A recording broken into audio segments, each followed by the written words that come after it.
Gamers, I have been waiting a little bit of time to do this video. Now, I've really been wanting to talk about Vanillaware's newest RPG, Unicorn Overlord. I was excited for this game since the moment it was announced in a Nintendo Direct back in, I think, September of last year. Probably the quickest turnaround I've seen for a Vanillaware game, especially considering that 2020's 13 Sentinels Aegis Rim, one of my personal favorite games of all time, was announced all the way back in 2015. And just like this game, I was waiting for that one since the moment of its announcement. And I could not be happier with how Unicorn Overlord has turned out.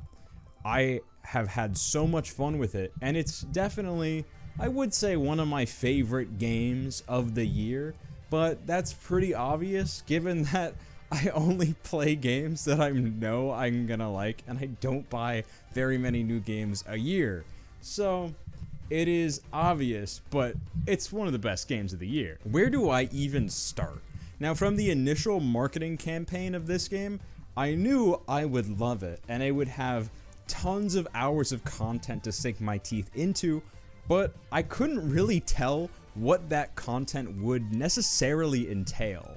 And that's one thing that made me so excited about it, because what they showed off in those initial trailers was this incredibly complex, in-depth, and unique system, aping off of the classic Fire Emblems and games like Ogre Battle for the Super Nintendo and Nintendo 64.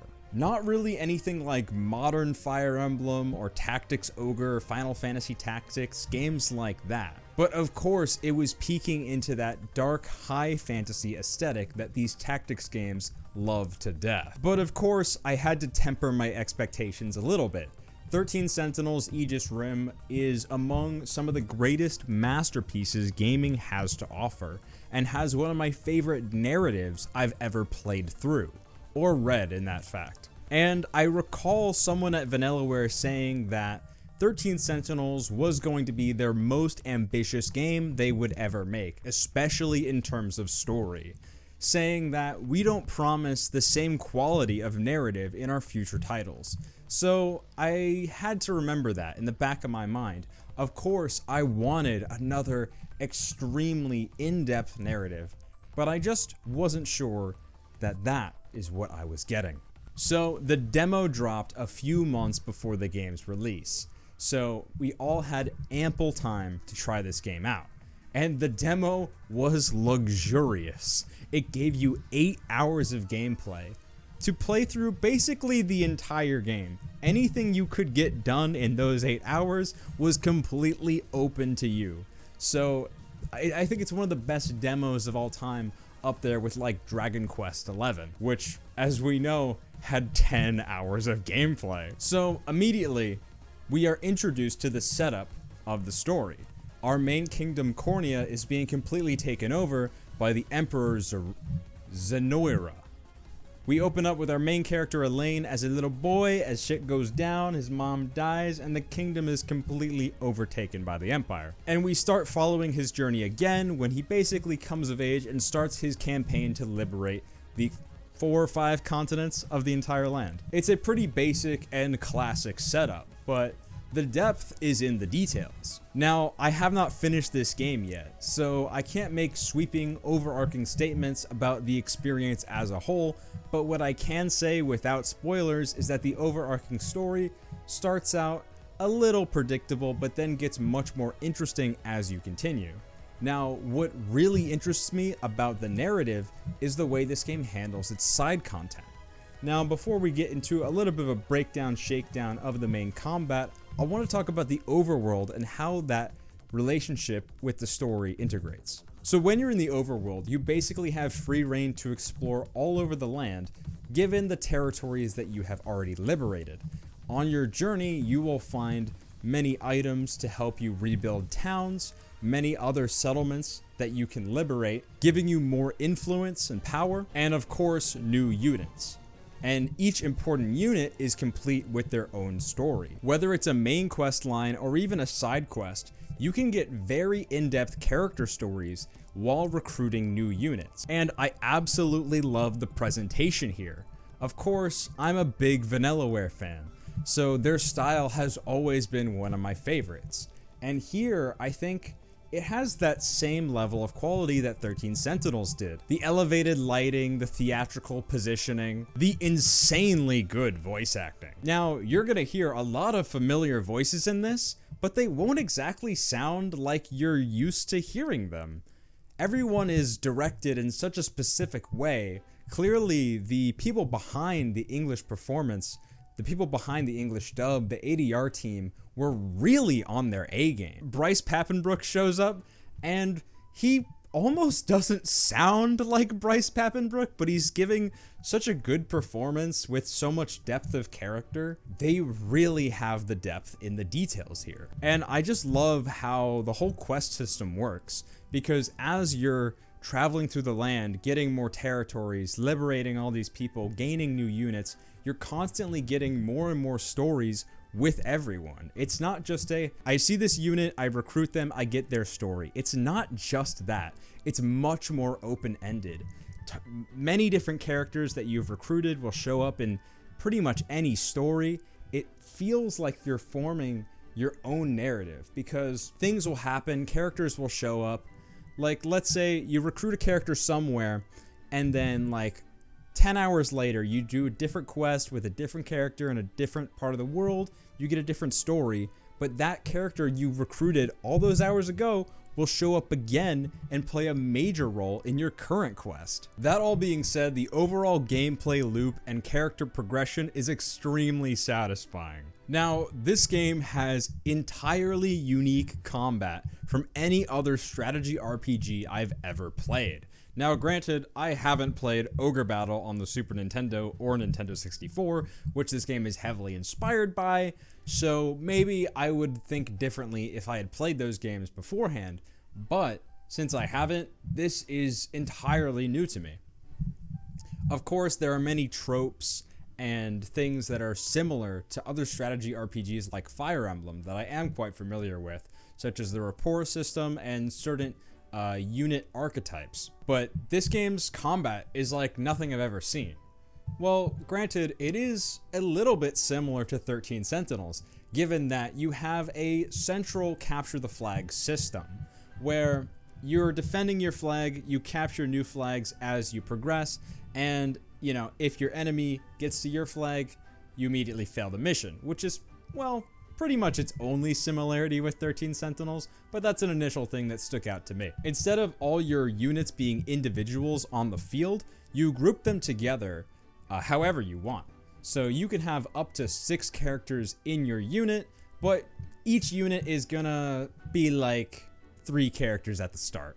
Now, there's a lot of places where terms in this game can get confusing, especially because I always call a single character a unit, but in this game, a group of characters is called a unit. So you put your units into units.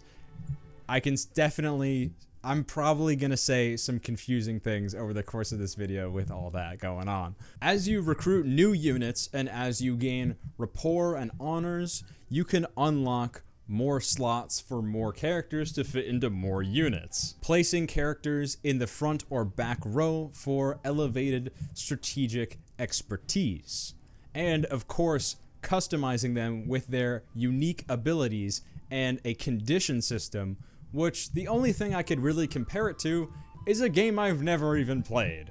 It is very reminiscent of the Gambit system from Final Fantasy XII. Granted, I haven't played Final Fantasy XII, so this is entirely new to me. This is basically a system where you add conditions to your major abilities. Let's say this character performs this ability exclusively on flying units. This character must do this ability as their first action in a battle. Stuff like that. And it gets very granular. And of course, there's tons of weapon and armor customization as well.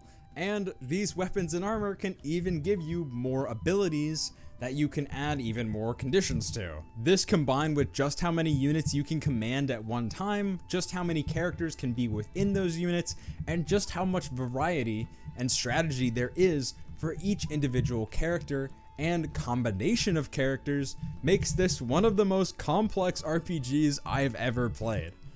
And granted, it does get a little overwhelming sometimes, but the game progresses at such a smooth rate, you never feel like you're given too much. Granted, sometimes you will get up to 3 characters in a story event, but you're more or less gonna be able to customize your units and see which characters slot best with the best combinations. Now, there is also a lot of decision making that needs to be done. Choices that can lock you out of recruiting certain characters. Now, a lot of people would just say, I'll pick the choice that gets me the character, and you can very easily do that. It's usually a binary option. It's not really a super complex system where, depending on your specific actions, a character will trust you more or less. This game is just too complicated in too many areas for that kind of system, at least in my opinion. But I have to say, I'm quite a fan of role-playing, especially with this sort of setup. So I did miss out on at least 2 characters, but that is only because I personally was opposed to them morally. And these are the kind of decisions you can make in this game.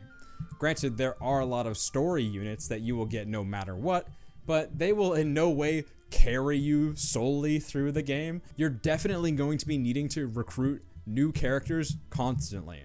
And trust me, the gameplay loop is so much fun, you will go out of your way to do every single mission you can.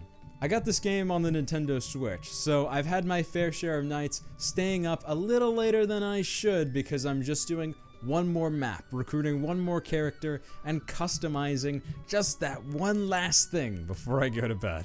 Now, before I go, I'm gonna talk about the very slightest bit of story spoilers for about the middle of the game. Given that I am just under 40 hours in, I am not exactly close to the end, because I do believe this game will take me anywhere between 70 and 80 hours to complete. But after the spoiler section, I will do a little rundown on this game's limited edition, which you should definitely check out if you're interested. So, all I have to say is, about halfway through, this game absolutely gets a glowing recommendation for me, and I hope it goes down in history as one of my favorite RPGs.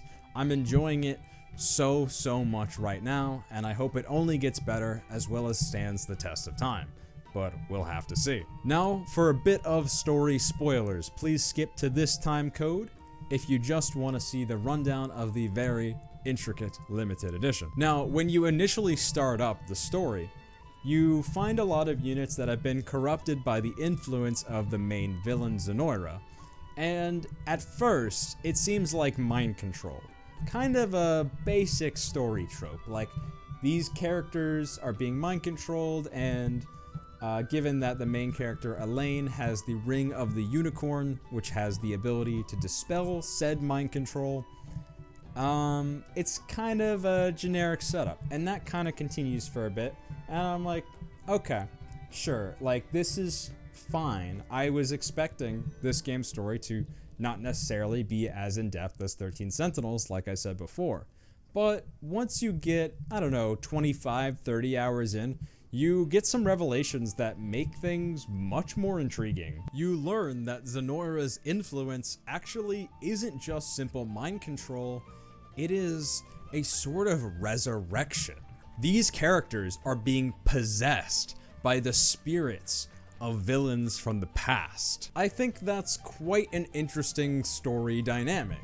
The main characters, the Liberation, are trying to fight and forge towards a better future, while the villains are just trying to drudge up the past in order to control the entire land. I'm sure it's even a little deeper than I can properly explain it, but I hope it gets much more in-depth later. Something that I can't say I'm too sure about given how people who have completed this game talk about it, but I have to say, it's working for me so far, so I'm really excited to see what they're gonna do with it in the future. And also, one of the earliest maps, you fight Zenoira, straight up the main antagonist of the game. And you do have to actually beat him. It'll take a whole hell of a lot to do so, but it's interesting that they put that kind of encounter so early on in the game. So it really makes me think about what some of the final encounters are going to look like. Like I said, absolutely been just infatuated with this game so far, and I am absolutely super excited to see what else it has in store. Now, granted, this game came out in like March, and I haven't had the most time to play it, given that it came out right after Final Fantasy VII Rebirth, which took up so much of my time. I'm doing other backlog games such as Trails of Cold Steel 2, which I just finished, and Xenogears, which I'm playing right now, and many other things getting in the way of making this game my main game. But given that it's so easy to pick up and play, it hasn't really ever been a problem. I don't know when I'll actually beat this game or if you'll really hear from me about its final chapters, but I have to say, it's really shaping up to be one of the best experiences of the year. Now, I'd like to talk to you a little bit about the limited edition of this game, which I think is the best limited edition of a video game I have ever seen. Now, I am a bit of a collector. I'm a bit of a connoisseur of these kinds of things. I like to collect cool, interesting media presented in a fresh, luxurious manner. And Unicorn Overlord has gone above and beyond. I was honestly pretty disappointed that 13 Sentinels didn't get a true limited edition back in the day. So I'm super happy that we got what we did for this game. It comes in an absolutely beautiful box. A slipcover of the game's main artwork reveals a treasure box design with very durable material. It feels extremely high quality. Inside, of course, we have the game, but we have many other really interesting things. We have a full 130-page art book that goes over so much. It goes over all the units you can get, pretty much all of the different races you'll find in the realm, all of the different continents, and tons of concept art, backgrounds, everything you could really ask for. And of course, this game is harkening back to games from the 16-bit era. We include a 2-disc 16-bit arranged soundtrack. Now, granted, I haven't actually listened to this yet, but I have tuned in a bit to the acoustic arranged soundtrack, which I think is phenomenal. And granted, I like the game's soundtrack a lot already, so I'm sure that these interesting novelty 16-bit arrangements will be quite interesting. We also get something that is extremely interesting and a luxurious addition to this system, but I haven't actually done anything with it yet. This game includes an entire card game.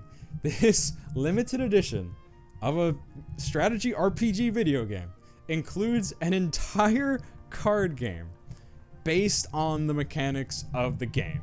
Now, I just think that is so cool, and I definitely want to dig into it, but I just haven't had the chance, you know, whole moving thing and all that. But I have absolutely looked through the included card game, and it looks amazing, in-depth, well thought out, and it's crazy that they included something so fleshed out within a limited edition of a game. It just shows to me how much reverence these developers clearly have for the things they're inspired by, the things they're imitating and paying homage to.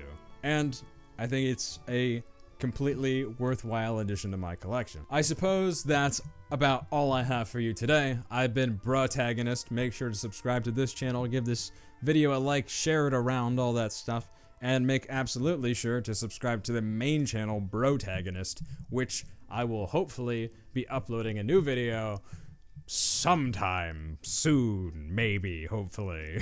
Also, let me know what you think about Unicorn Overlord. Have you played it? What do you think about it? Have you finished it? Who's your favorite unit? What's your best character composition?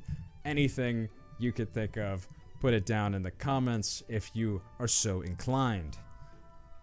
Alright, that's pretty much where I'm wrapping it up. Peace.